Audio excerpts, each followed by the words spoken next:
আজ আমি বানাবো হাঁসের ডিমের পাতলা ঝোল। এখানে দেখো আলু দিয়ে দিয়েছি, আর আলু আর ডিম একসাথে সিদ্ধ করে নিয়েছি। তারপরে ডিমগুলো একটু কেটে কেটে দেবো, ভিতরে মশলা গেলে খেতে ভালো লাগে। তোমরাও এভাবে কেটে দেবে, দেখবে খুবই ভালো লাগে খেতে। একে একে সবগুলো ডিমই আমি কেটে দিচ্ছি, তোমরাও কেটে দেবে।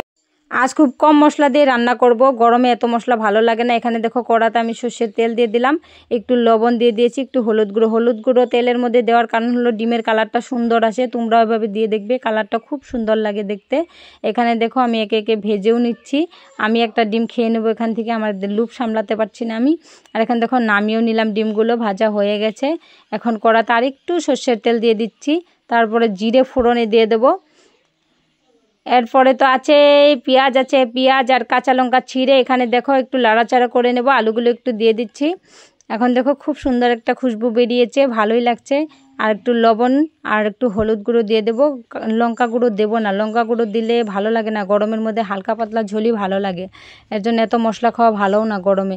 এখন একটু জল দিয়ে দিচ্ছি।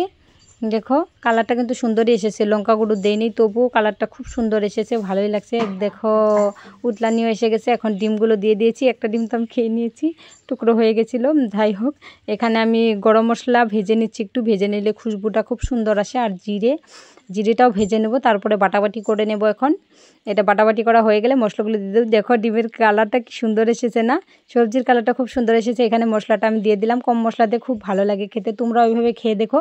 আর ভিডিওটা ভালো লাগলে একটা সাবস্ক্রাইব করে দিও আমার চ্যানেলটাকে প্লিজ।